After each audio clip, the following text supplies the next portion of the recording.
Good morning and welcome back to the pod. This is the Sage Sorority. I'm your host, Chantel Russo. Hope everyone's having an amazing day. It is the first of the month. April is officially over, guys. We are officially in May. We are in the thick of spring, right? Sometimes April is a little bit weird, but May is all the spring flowers. Hopefully, all the rain is over and we can bask in the sunshine like I've been doing for the last 3 weeks. Firstly, I want to say before we get into today's episode, make sure you rate and subscribe to the pod. Subscribe on Apple, subscribe on Spotify, and subscribe on Amazon Music. I think you already get Amazon Music if you're a Prime customer. So all my US girlies, I don't think there's a single person in the US that I know that doesn't have a Prime subscription. So be sure to subscribe and please leave a review for the show, especially on Spotify. It helps to spread the word. And don't forget to share this episode with a friend if you think a friend could benefit from some newfound confidence tips. So as you can tell by today's title, we are talking about confidence. I feel like I've accumulated quite a bit of knowledge on confidence and where it comes from and how to channel it throughout my late 20s and my early 30s. So I figured collating everything and having it in an episode. This will probably be a two-part where we can kind of discuss, and you can always have it as a reference point if you are looking to increase your confidence or you just need a refresher. Like I said, today's episode is about confidence, and it's not the kind that's loud or overhyped, which often gets confused for arrogance. We're talking about confidence that is truly embodied, the kind that lives in your bones. Real confidence comes from your body first, then it comes to your mind. This is more than Instagram captions, okay? Or a hot dress and a really good pose. This is about something that is so ingrained in you that you channel it without even thinking it. Because let's be honest, you can repeat all the affirmations you want, but if your energy is not there and you are really not believing it, if you believe in the law of manifestation, doesn't matter what you say, it's about the feeling that accompanies what you say. Your body has to be convinced before anyone else can be. Today, we're going to talk about 5 confidence tools you probably haven't heard framed quite like this before. These are practical, grounded shifts that will change how you walk into a room and even how you show up when no one is watching. So let's get into it. So like I said earlier, I really think that when we talk about confidence and we begin that journey of what is it, where does it come from, we start in the body. So first, I want to get the proper definition of confidence. Even though we know these words because we hear them all the time, it's always nice to reference the actual pure definition so you know exactly where it's coming from. Confidence is the feeling or belief that one can rely on someone or something. It is a firm trust. One thing I'm very confident in is my ability to communicate thoughts and ideas very clearly.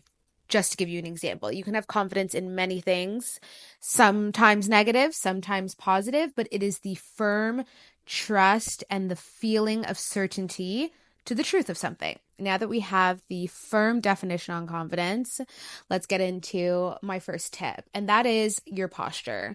Improving your posture instantly boosts your mood and your presence. This is such an easy fix that instantly, and I'm telling you, instantly makes you feel better. Immediately when I stand tall, I arch my back properly, I sit up tall, I already feel better.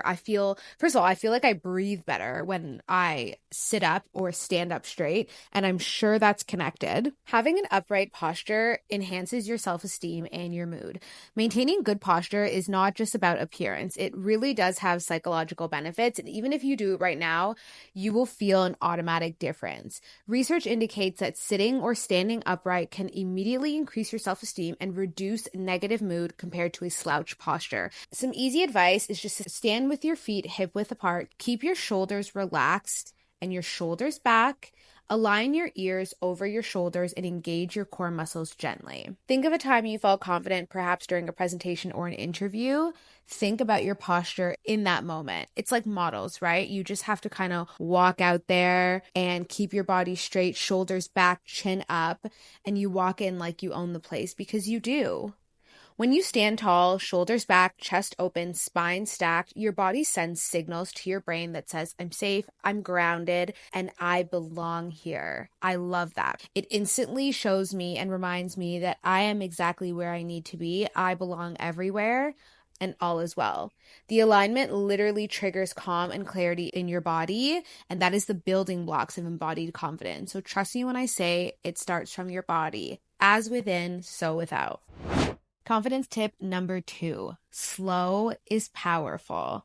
Silence is gold. This is about speaking slightly slower and reducing filler words. So the filler words thing is so real. Ultimately, it lacks clarity in conveying a strong point of view. The incessant ahs, likes really dilute your strength and dilute your point of view, and your message gets lost because you are constantly having gaps in your communication. Also, speaking fast can signal nervousness, which obviously goes against your embodied confidence that we talked about in tip number 1. By slowing down, taking thoughtful pauses, you can project thoughtfulness and authority. If you're wondering about this or you need visual cues, former President Barack Obama is a great example of this. Most political leaders they're very thoughtful when they speak. They do not rush through their words unless you're like the Boris Johnson type, but they're very thoughtful and they speak with a lot of clarity. And even if you are out and everyone is speaking very loud,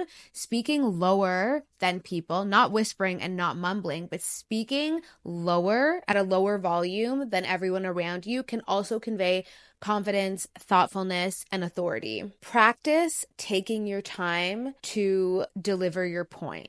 Not everything needs to be rushed because it is a sign of nervousness. Most people, their mind is running at 1,000,000 miles an hour, and it's something I can truly relate to because I am the same way. But replacing filler words with brief pauses, practice speaking at a measured and consistent pace. Obviously, you want to give emphasis and inflection when it's appropriate, and try recording yourself to become aware of your speech patterns. You would be surprised, but it truly makes you feel more in control, which helps with your confidence. Confidence tip number 3, read. If you know me, you knew that this was coming. Read wide, think deep, and speak richly. Regular reading broadens your perspective. It just scratches your brain in the best way, makes you a better conversationalist, makes you more interesting. You feel like a better conversationalist. You feel more interesting, which makes you feel more confident.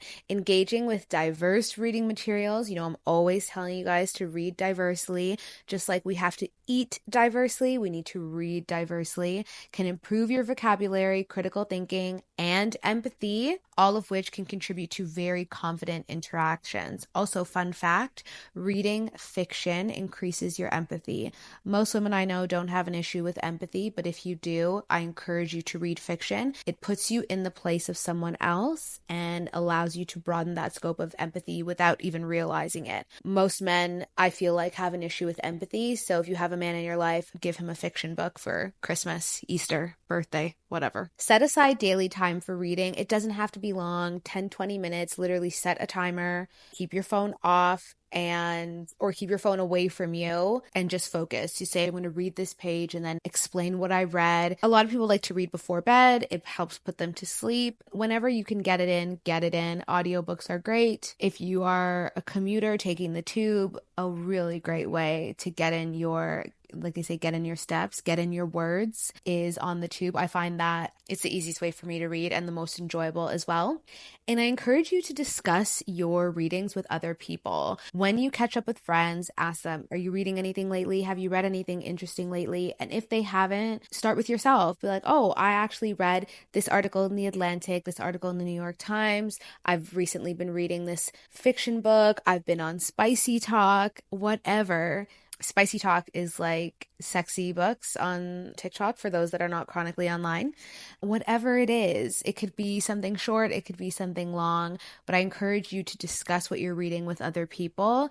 It really helps to broaden that conversation and truly makes you feel more confident. Another really good tip is memoirs and biographies. It really helps to provide insights into overcoming challenges and inspiring confidence in your own journey. It's really my bag right now. now. I told you guys that I've read Demi Moore's memoir, incredible.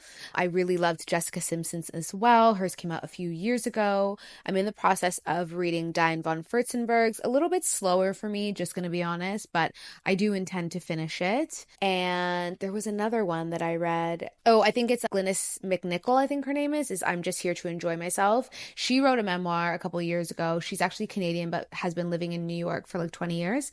And I just love her perspective and the way she writes. It's very human, it's very honest, it's very real. And I love reading from women that are in their 40s and 50s. Literally my jam. So highly recommend. And then finally, confidence tip number 5 is essentially a fake it till you make it.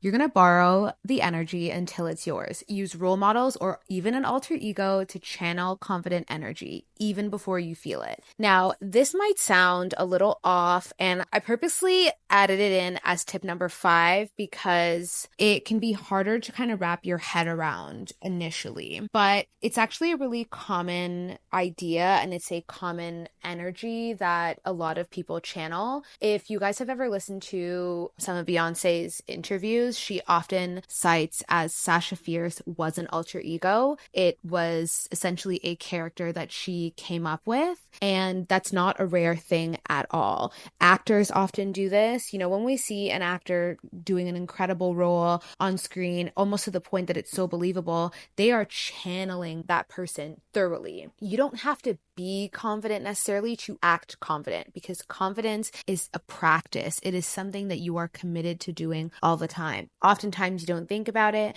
but we are souls having a human experience, which means we will be triggered and you will have to generate that energy again. Sometimes you just need to tap into the energy of who you are or who you want to be in that moment. Your brain truly doesn't know the difference between imagined confidence and real confidence. It solely responds to what you practice. I'm going to say that again. Your brain doesn't know the difference between imagined confidence, we can say make believe, the fake it part, and real confidence, IRL, the make it part. It just responds to what you practice. So with that information, we can practice our confidence. This is about embodying. I like fake it till you make it. I think it rolls off the tongue and it's very easy to absorb. But if you don't like the fake it part, this is about embodying. Celebrity, character, it could even be your future self, your highest self. What is the energy that you can have, that you can channel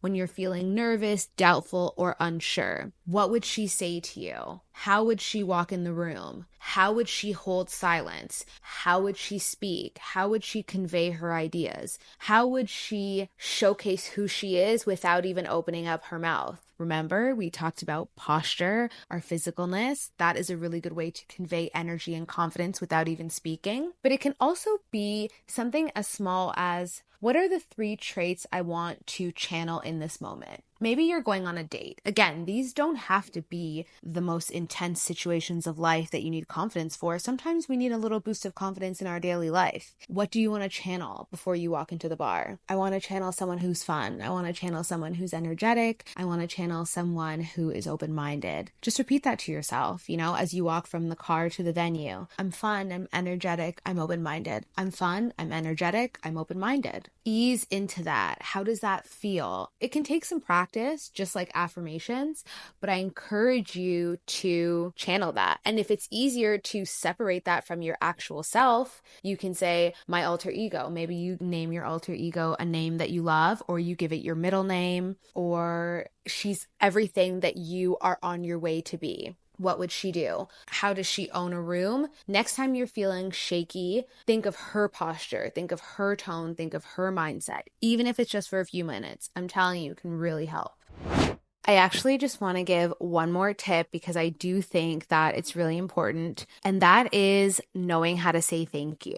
So this is another like tell of someone who is maybe feeling unsure of themselves, a little insecure and or not as confident. Like this is a really, really big one. And if you implement anything today, let it be that. If you receive a compliment, doesn't matter what it is, your hair, your nails, your speech, your work, whatever, say thank you and let that be the end of the sentence. This is more so a woman thing than a man thing, but I just feel like because we are socialized and indoctrinated to be nice, there's an excessive word vomit that comes after a compliment, and it's just not necessary. It's almost like placating the person who gave you the compliment, and truth be told, it can often make that person feel a little uncomfortable. If you're like, I have no idea what you're saying, here's an example. So I go up to you and I say, I love your hair color. I think it suits you so well. The confident thing to do is to say thank you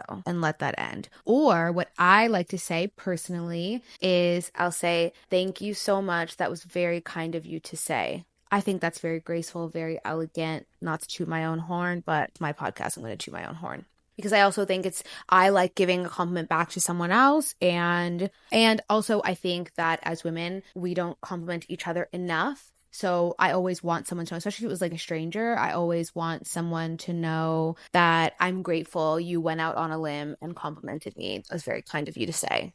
Okay. Now, this is what you don't do. So it's like, I love your hair color. I think it looks great on you. Oh, really? Oh, thanks. I'm just like not sure because it was super expensive and I'm just not sure if it suits me. Like, my boyfriend said he didn't really like it and I don't really know. My ends are really dry. So I feel like it emphasizes that.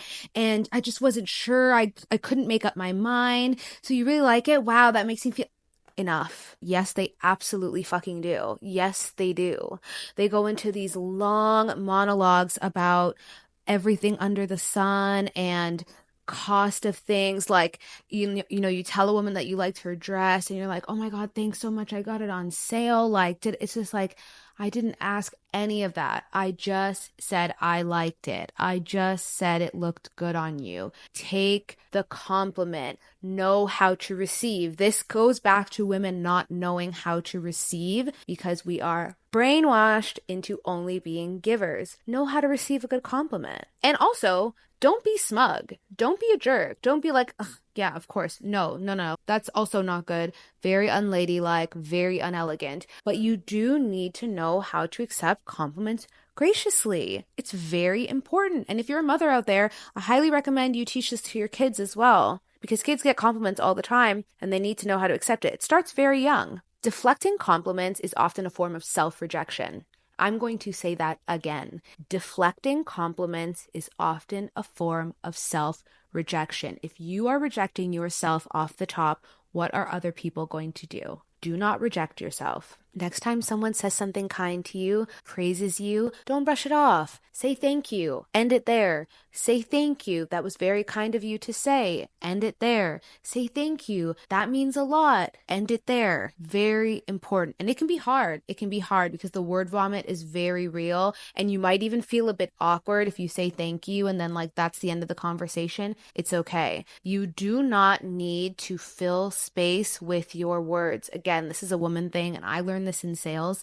You do not need to fill space with your words. Let there be silence. It is okay. You don't have to fill every empty space. Honestly, I know I say this all the time, but I could probably, maybe not a whole episode, but I could talk about that for like a good 10 minutes on the excessive like filling of space that women do when it comes to speaking.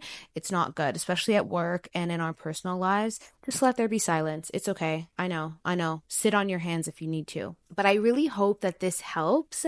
And I really hope that you walk away with some tips on how to feel a bit more confident in your life. And this could go for every aspect of your life. You might feel like, okay, in my relationship, I feel very confident, but when I'm at work, I don't feel as confident. Channel it at work. You might feel like at work, I feel very confident, but when I'm working out, I don't feel as confident. Okay, cool. You're not talking to people when you work out, but can you wear something that makes you feel good in the colors that you love, in the outfits that you feel like are flattering? Can you walk in there with your head held high, your shoulders back, like you're walking on a catwalk? Absolutely. Highly recommend if you need help on walking. You're like, I don't have the skill set that I want when it comes to walking in heels, or you don't feel confident when you're walking into a bar, walking into a restaurant, walking down the street in heels. There is no better walk than Rihanna's walk at the Victoria's Secret fashion show in 2012. I'm telling you,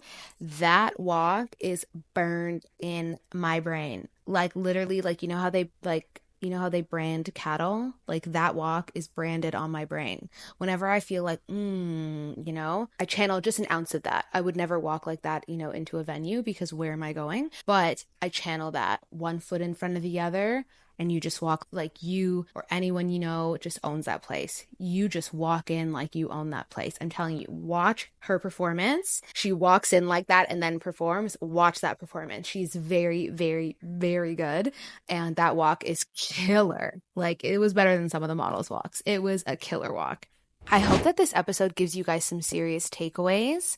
I want you to notice your confidence habits, okay? I don't want you to judge them. We are not here to judge ourselves because we are precious little angel babies, okay? We're not here to judge ourselves.